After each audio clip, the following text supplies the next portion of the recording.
America की लोकतंत्र पर सवार रहे सन की ट्रंप अमेरिकी इतिहास में बुरे कारनामों के लिए जाने जाएंगे।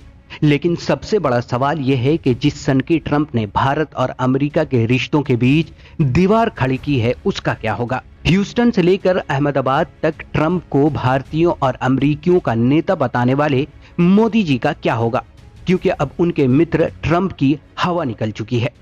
ट्रंप जाते जाते अमेरिकी लोकतंत्र के माथे पर एक धब्बा लगा गए हैं, जिसे अमेरिका को साफ करने में बरसों बरस बीत जाएंगे। जो बाइडेन 20 जनवरी को अमेरिका के नए राष्ट्रपति के तौर पर शपथ लेंगे और शपथ लेने से पहले ही जो बाइडेन ने नरेंद्र मोदी को बड़ा झटका दिया है। जो बाइडेन ने अपने शपथ ग्रहण समारोह में शामिल होने के लिए दुनिया भर के मेहमानों की एक बड़ी सूची तैयार की है और इसी सूची के जरिए बाइडेन ने मोदी को तगड़ा झटका दिया है, क्योंकि बाइडेन के शपथ ग्रहण समारोह में जिन नेताओं को आमंत्रित किया जाना है उसमें भारत के किसी भी नेता का नाम तो शामिल नहीं है, लेकिन पाकिस्तान के 2 नेताओं को जरूर शामिल किया गया है।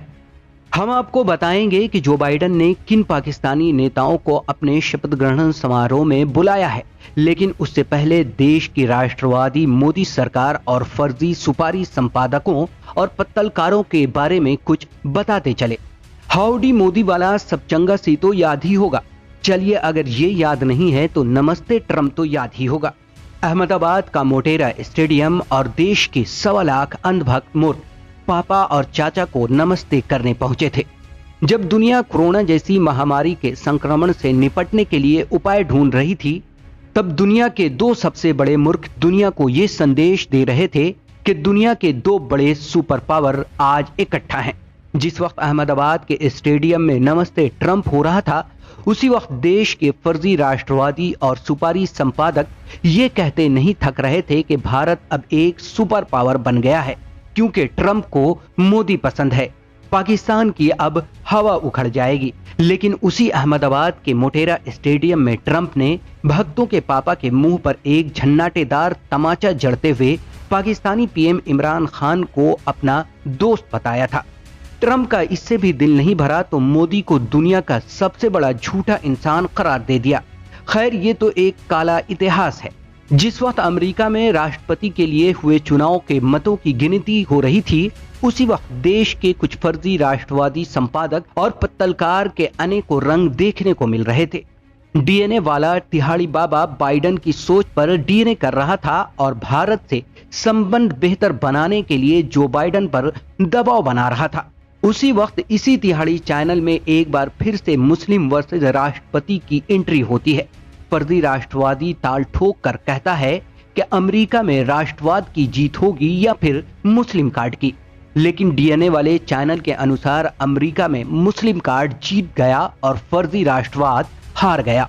एक ऐसा राष्ट्रपति जो समाज के हर तबके को अपने साथ लेकर चलना चाहता था, एक ऐसा राष्ट्रपति जिसके दिल में सभी धर्मों के प्रति सम्मान था।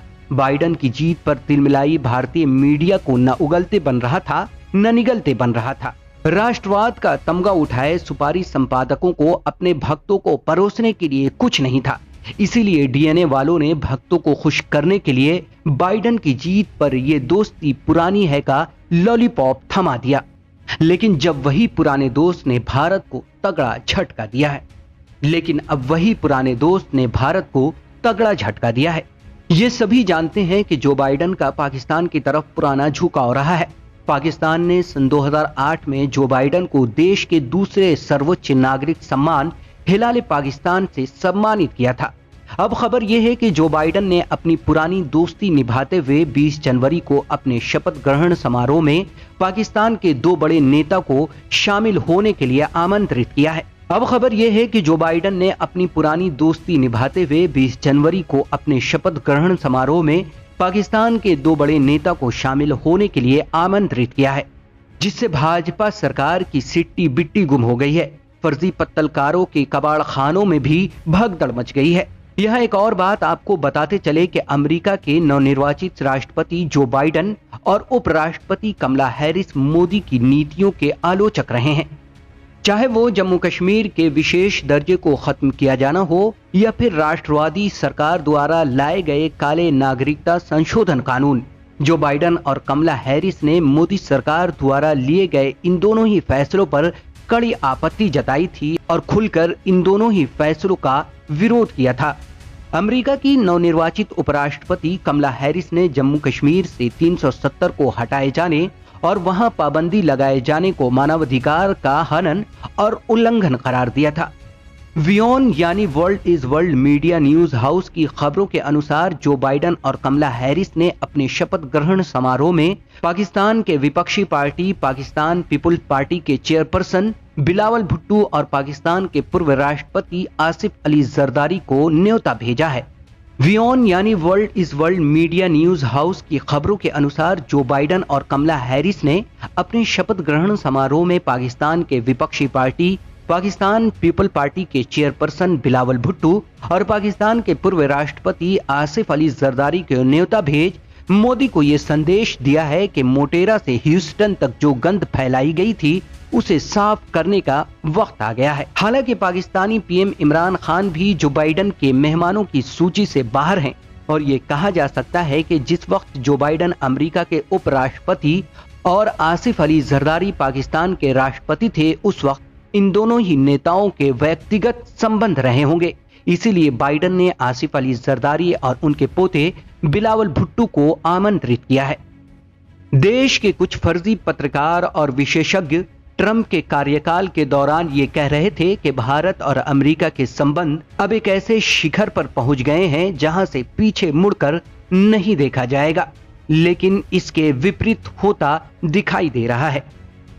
अभी के लिए इतना ही। अगर आपने अब तक द वीपीएन टीवी को सब्सक्राइब नहीं किया है तो अभी करें, इसे लाइक और शेयर जरूर करें।